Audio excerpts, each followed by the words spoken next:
उसी बाग के माली हैं, लेते हैं पोषण वो जिससे, हम उसी बाग के माली हैं, हम उसी बाग के माली हैं। धन्यवाद। बहुत सुंदर दीदी। वाह वाह वाह दीदी वाह। बहुत बढ़िया, बहुत सुंदर। मैं निवेदन करना चाहता हूँ दीदी से 2 लाइन और रिपीट कर देंगे, अंतिम वाली 2 लाइन।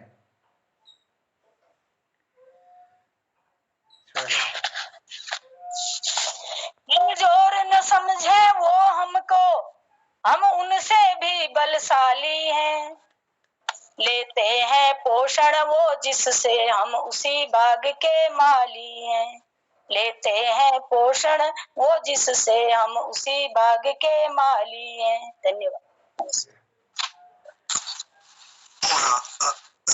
एक छोटी सी बात मैं कहना चाह रहा था। डॉक्टर आनंदी बहन बहुत उत्कृष्ट और स्तरीय कविताएं लिखती हैं, बड़ा आनंद आ जाता है। और जो कल प्रतिक्रिया हुई उसमें शायद आपको ऐसा लगा कि लोगों को बुरा लगा। बुरा नहीं, वो तो आपकी कविता की एक विशेषता थी कि उसमें प्रतिक्रिया हुई। किसी की कविता में प्रतिक्रिया होती है तो निश्चित इसका मतलब वो इतनी ऊंचे स्तर की है कि उस पर लोगों का यक्स हो रहा है और लोग कुछ कहना चाह रहे हैं।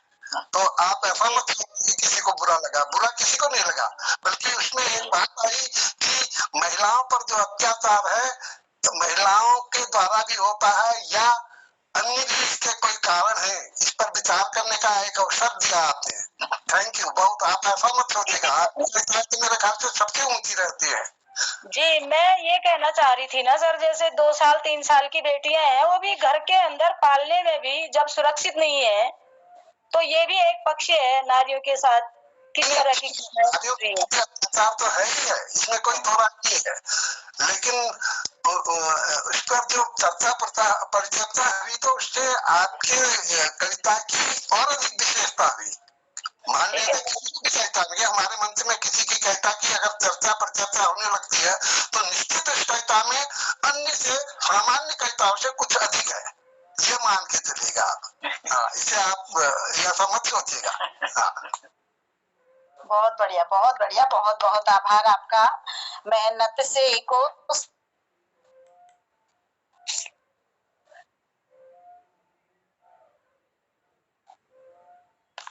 बाधित हो गया इनका नेट।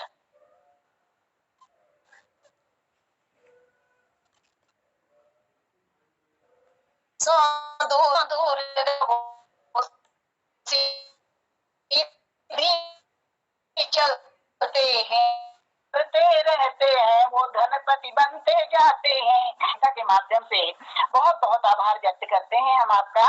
और अब इस पटल पर मैं आमंत्रित करती हूँ इन शब्दों से आदरणीय इस पटल के सूत्रधार आदरणीय जोशी जी को कि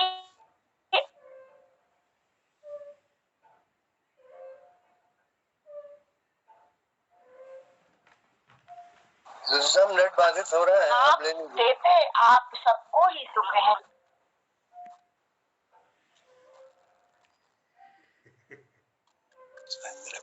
हाँ दीदी, नेट मुझे लग रहा है कि आपका बाधित हो गया। शायद मुझे आप कविता के लिए आमंत्रित कर रही होंगी। चलिए, हिंदी के इस क्रम में दीदी की आवाज़ मैं सुन नहीं पा रहा हूँ। मुझे लग रहा है कि वो आमंत्रित कर रही मुझे कविता पाठ के लिए।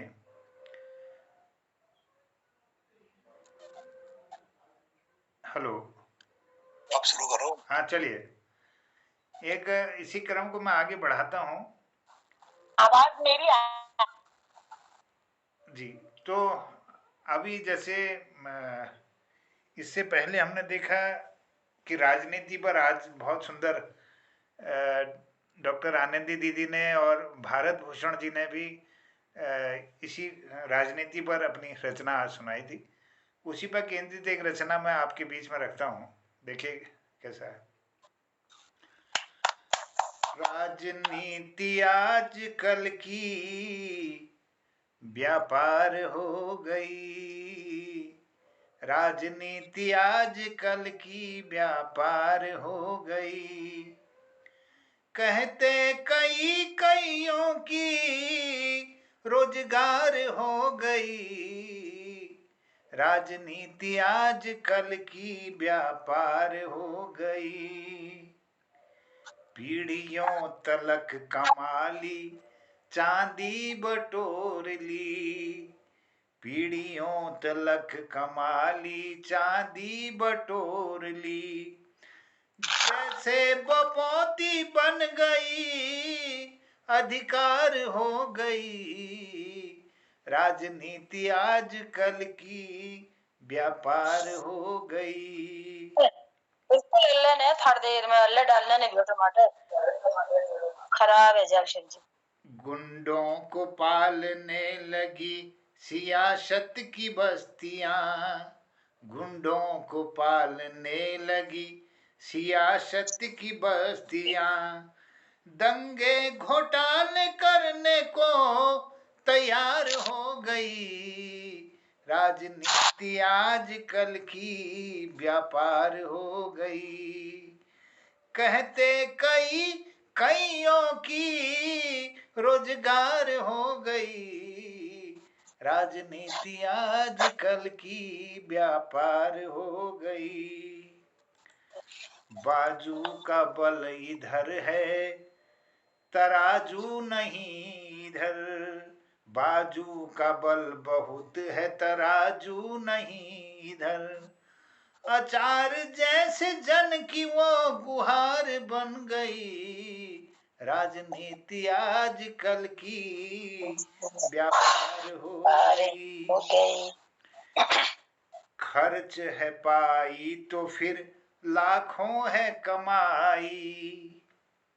खर्च है पाई तो फिर लाखों है कमाई। निस्वार्थ भावना तो शर्मसार हो गई। राजनीति आज कल की व्यापार हो गई। कहते कईयों की रोजगार हो गई। राजनीति आज कल की व्यापार हो गई। बेदर्द जानते नहीं दिल की जुबां है क्या। बेदर्द जानते नहीं दिल की जुबां है क्या। कहती है कुछ करती है कुछ, बेकार हो गई।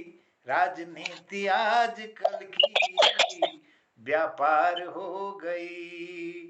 कहते कईयों की रोजगार हो गई। राजनीति आज कल की व्यापार हो गई। चौराहे फूटने लगी सांझे की हांडियां। चौराहे फूटने लगी सांझे की हांडियां।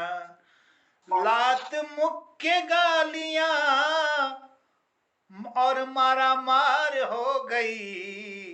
राजनीति आज कल की व्यापार हो गई। राजनीति आज कल की व्यापार हो गई।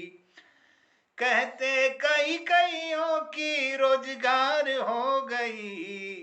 राजनीति आज कल की व्यापार हो गई। मोहन न जाएंगे कभी भूले भी हम उधर। मोहन न जाएंगे कभी भूले भी हम उधर।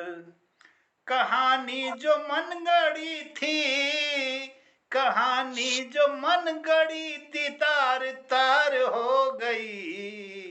राजनीति आज कल की व्यापार हो गई। राजनीति आज कल की व्यापार हो गई। कहते कईयों की रोजगार हो गई। जैसे बपौती बन गई, अधिकार हो गई। राजनीति आज कल की व्यापार हो गई।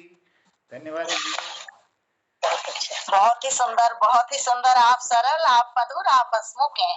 आप सरल, आप मधुर, आप हंसमुख हैं, संगीत साहित्य के ज्ञाता हैं। मोहन कृति पटल के माध्यम से आप देते हम सबको बहुत सुख हैं, आप देते हम सबको बहुत सुख हैं। तो आपका आभार व्यक्त करती हूँ। अब मैं, क्योंकि समय हो गया है, लेकिन मैं बस 2 शब्दों से आमंत्रित करना चाह रही हूँ, अगर आपकी इजाजत हो तो, आदरणीय हंसमुख जी को, कि जीवन में दुख है और अनेकों गम है। जीवन में दुख है और अनेकों गम है। जब हंसमुख जी पटल पर आ गए हैं, जब हंसमुख जी पटल पर आ गए हैं, तो हंसी भी आके कह रही है, क्यों दुखी होते हो? अरे हम हैं, हम हैं, हम हैं। क्यों दुखी होते हो? अरे हम हैं, हम हैं, हम हैं। आदरणीय हंसमुख जी।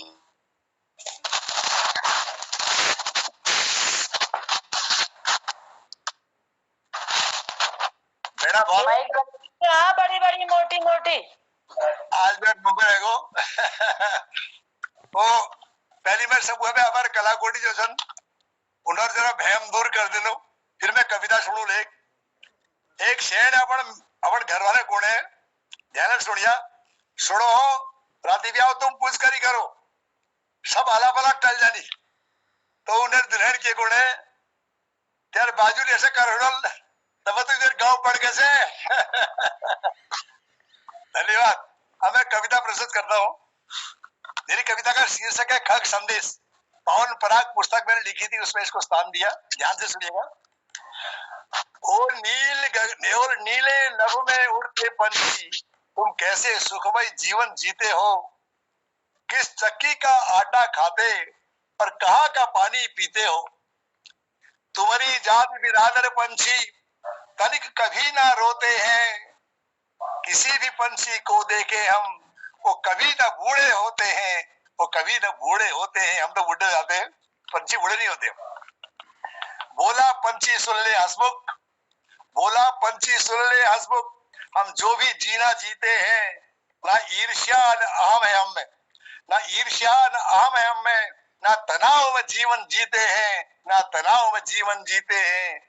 मेहनत से भोजन अर्जित करते, परिश्रम से नीड़ बनाते हैं, जितना भोजन उधर में आता बस उतना ही लाते हैं, बस उतना ही लाते हैं।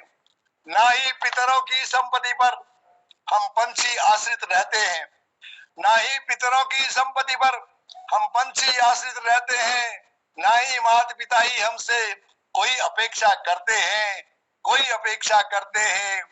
ना ही बीते कल की सोचे, ना कल की चिंता सताती है, केवल आज की सोच हमारी मेरे घर में खुशियां लाती है, मेरे घर में खुशियां लाती है। ना संचय की होड़ हमें है हंसमुख, ना संचय की होड़ हमें है हंसमुख, ना ही पर निंदा भाती है। राजनीति व ऊंच नीच की रीत हमें नहीं आती है, रीत हमें नहीं आती है। ना कुछ साथ में लाते हैं हम, ना ही साथ में लाते हैं हम, ना ही कुछ साथ में लाते हैं। रात में उठकर गीत प्रभु के हम सब मिलकर के गाते हैं, ची ची करते हैं, हम सब मिलकर के गाते हैं। परिवर्तन का भय नहीं है हमको, परिवर्तन का भय नहीं है हमको, हर मौसम में खुश रहते हैं। सुख दुख जीवन के दो पहलू प्रभु निज संदेश में कहते हैं, प्रभु निज संदेश में कहते हैं। लाख 84 योनि में हंसमुख, लाख 84 योनि में हंसमुख, तूने मानव तन पाया है।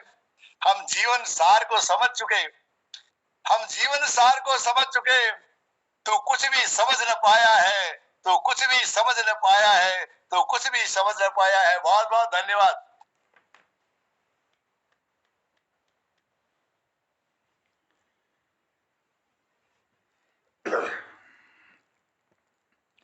हाँ, बहुत धन्यवाद सुंदर प्रस्तुति के लिए। और पटल पर आज सुंदर संचालन के लिए मैं हमारी दीदी भगवती दीदी का मैं बहुत आभारी हूँ। बहुत उनके सुंदर संचालन के लिए धन्यवाद करता हूँ। उनका नेट थोड़ा सा बाधित हो रहा है, मुझे लग रहा है आज उनकी आवाज़ बीच बीच में रुक जा रही है। तो इस पटल पर जी दीदी कुछ कहना चाह रही हैं आप? भगवती दीदी का नेट आज बाधित हो रहा है। चलिए मैं संक्षिप्त में समापन की ओर ले जाता हूँ, समय हो चुका है। और मैं आभार और धन्यवाद करता हूँ दीदी को कि उन्होंने नियत समय पर इस कार्यक्रम को समेट लिया। और आज बहुत सुंदर प्रस्तुतियाँ रही। डॉक्टर भगवती दीदी ने सरस्वती की वंदना के साथ शुरुआत की और डॉक्टर बी एस कालाकोटी जी ने नववर्ष पर अपनी रचना सुनाई। आदरणीय बलदेव टमटा जी ने परिवर्तन समय की मांग हो और इंसान बदलना चाहिए, और ए हिंद मेरे जय हिंद तुझे आखिरी दम तक कहता हूँ, उन्होंने ये रचना सुनाई। और निरंजन जोशी जी ने हौसला सुंदर रचना इस पटल पर रखी। और भारत भूषण जी कठायत जी का मैं अभिनंदन करता हूँ, आज उनकी पहली रचना इस पटल पर आई, क्या कहें आ रहे हैं फिर चुनाव हैं। ये सुंदर रचना आई और श्री नंद किशोर जी वापी गुजरात से जुड़े थे, वो कह रहे हैं उनकी रचना थी। आदरणीय दीदी भारती पांडे जी ने बचपन के हाथ समय का पहिया, ये बचपन के पहिए को लेकर के उन्होंने एक बहुत सुंदर रचना गढ़ी थी। और डॉक्टर तिलक राज जोशी जी ने हलचल छंदबद्ध रचनाओं का नियमित रूप से पाठ करते हैं और हम सबका ज्ञानवर्धन भी करते हैं और मनोरंजन भी होता है जिससे। दीदी रजनी बालाजी ने हिंदी भाषा के ऊपर अक्षर अक्षर ये शब्द बने, इस तरह से उनके अपनी रचना थी। और डॉक्टर आनंदी दी जी ने वोट और राजनीति को लेकर केंद्रित अपनी रचना को रखा। और वहीं हसमुख जी की सुंदर चुटकुले के साथ हमने उनकी रचनाओं को सुना। तो मैं बहुत आभार और धन्यवाद व्यक्त करता हूँ। और आज क्योंकि मोबाइल पर मेरे पास पता नहीं क्यों हुआ ये, इसका स्पेस कम हो गया था, तो मैंने आज 3 टुकड़ों में 3 भागों में इसकी रिकॉर्डिंग की है। आप उसको देखेंगे तो आप अन्यथा नहीं लें उसको। मैं एक एक रिकॉर्ड करते जा रहा था और इसके स्पेस बनाते जा रहा था, तो 3 भागों में ये रिकॉर्ड हुआ, आप बाद में देख पाएंगे इसको। तो अभी यह साप्ताहिक कार्यक्रम आज द्वितीय भाग है और सप्तम भाग तक हमारे इस कार्यक्रम में जुड़े हुए समस्त लोगों का मैं संचालक जी से निवेदन करना चाहूँगा कि जिनकी अभी तक प्रस्तुतियाँ नहीं हो पाई है उनका क्रम पहले रखते हुए पूरे सप्ताह भर हम सबको सुनेंगे और उनकी रचनाओं को। अब मुझे आप समय न दें, मेरी विनती आपसे है कि मेरा समय औरों को दीजिए। और इस पर पटल पर बहुत सुंदर रचनाएं आ रही हैं, रोज ज्ञानवर्धन हो रहा है मेरा, तो मैं बहुत आपका आभारी हूँ, बहुत अच्छा लगता है और मैं सीख भी रहा हूँ। और यहाँ पर हमारी कुछ लवन्या कुछ बोलना चाह रही हैं, शायद लवन्या जी आपका अभिनंदन है। आपकी बात से फिर हम समापन की ओर से जाएंगे। नमस्कार दादाजी, सबको मैं प्रणाम। मैं बोली लवन्या तिवारी, मेरा नाम है नौशीन धासूर, मैं रहती हूँ जोराहंदर और मेरे स्कूल का नाम है नौशीन धासूर मेडिकल आशफर्ड। आज मैं आपको एक अच्छा सा कहानी सुनाने वाली हूँ, हम पे प्यारे हनुमान की। एक बार जब कन्हैया जा रहा था कहीं अम्पे घर, इसलिए वो अम्पे घर जा रहा था। और जब वो अम्पे घर जा रहा था उसका दाऊ उसके साथ जा रहा था और उसका दाऊ वो दोनों खेलने आए थे ना गार्डन में। तब वो दाऊ और कन्हैया जा रहा था अम्पे घर। फिर वो अम्पे घर चलते चलते वो हनुमान से मिला। हनुमान उन्हें इग्नोर करके चले गए। फिर कन्हैया और दाऊ को गुस्सा आ गया, उन्होंने सोचा हनुमान तो चले गए, हम इनके घर जाते। पहले उन्होंने अपनी मैया से पूछा, मैया मैया हम हनुमान के घर जाए, और वो कन्हैया का घर अभी भी है, एक अभी भी वृंदावन में कन्हैया का घर है सच। और फिर वो हनुमान के पास गया। हनुमान ने बोला क्या हुआ? मैंने बोला तुमने हमें इग्नोर क्यों किया? उसने बोला हनुमान ने इसलिए मैं कोई काम में जा रहा था, मुझे अपने घर जल्दी पहुंचना था वरना मम्मा मार लगाती मेरी। फिर कन्हैया ने बोला ठीक है ठीक है। फिर उन्होंने बोला आ जाओ खाना खा लो, हमारे यहाँ खाना बना हुआ है। उन दोनों को खाना परोसा, वो खाना खा के मैया के आए। मैया ने बोला मैं तुम्हारे लिए फेवरेट माखन बनाया। माखन सुन के उनका पेट बोला जल्दी दो मैया। 4 प्लेट उन्होंने माखन खा लिया। तो उसके बाद बोला मैया और माखन। मैया ने बोला नहीं अब और माखन खा रही, बाकी माखन मैं खाऊंगी। उनके बाद बस थोड़ा सा माखन बचा था भैया के लिए। भैया ने थोड़ा सा माखन बनाना था, इसलिए उन्होंने 4 प्लेट दो प्लेट दाऊ ने खाई, 2 प्लेट कन्या ने खाई, और मैया ने थोड़ा सा खाया। माखन बचा था ना थोड़ा सा, तब उन्होंने वो खा लिया माखन। फिर उसकी दाऊ की मम्मा आई, दाऊ की और कन्या की मम्मा ने बोला जल्दी से सो जाओ, फिर सुबह उठेंगे। फिर वो जल्दी से सो गए। एक बार फिर उसके बाद वो किसी के घर गए, मटकी तोड़ दी उन्होंने। फिर मैया ने उसे सजा दी, एक रूम में बंद कर दिया उन्हें। जैसे एक रूम में बंद कर दिया, फिर वो बोले फल खाए, फिर दोनों सो गए। सुबह उठे मैया ने गेट खोल दिया। फिर उसके बाद वो गणेश से फिर वो जा रहे थे फिर चपक गार्डन में खेलने। फिर दाऊ और कन्हैया, गणेश जा रहा था, उन्होंने उसे हाय क्या, कन्हैया और दाऊ ने मना कर दिया। फिर गणेश अपने पिता के पास गया, पिता से बोला मुझे कन्हैया और दाऊ के पास पहुंचाओ।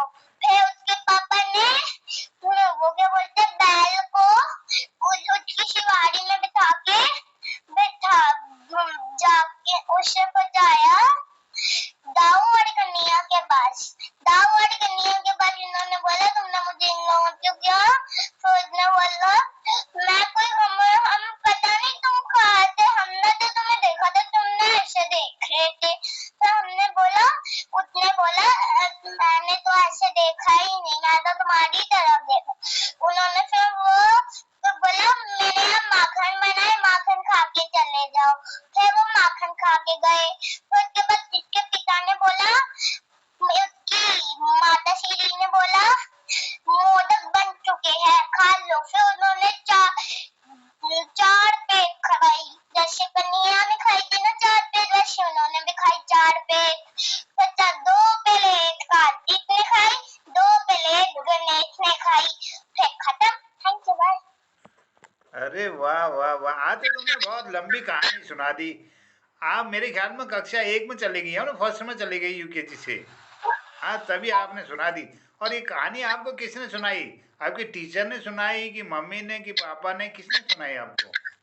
किसी से नहीं, आपके मन अरे से। वाह, क्या बात है, वाह, बहुत खूब। अरे हमें तो बहुत आनंद आ गया।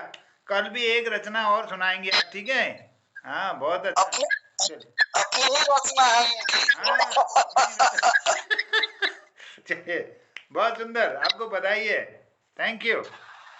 चलिए, बहुत आभार। लवन्या जी का भी आभार व्यक्त करते हैं। मैं आभार व्यक्त करता हूँ सभी लोगों का जिन्होंने जो पटल पर जुड़े हुए हैं। डॉक्टर आनंदी दीदी, आदरणीय गिरीश चंद बिष्ट जी, भारत भूषण कठायत जी, आदरणीय हमारी रजनी बाला दीदी हैं, और ललित तिवारी जी हैं, डॉक्टर तिलक राज जोशी जी, श्रीमती चंपा जोशी जी, डॉक्टर BS कालाकोटी जी, आदरणीय बलदेव टमटा जी, खिलानंद बिजलवान जी, माया गोस्वामी जी, आदरणीय सुनीता ध्यानी जी, पौड़ी गढ़वाल से भी इस कार्यक्रम में जुड़ी हैं। मैं सबका धन्यवाद आभार करते हुए करता हूँ प्रणाम। शिवरात्रि, जय हिंद, जय उत्तराखंड। कल फिर मिलते हैं, आपका अभिनंदन है। जय शिवरात्रि। राजू और चंपा दीदी को भी प्रणाम करता हूँ, धन्यवाद।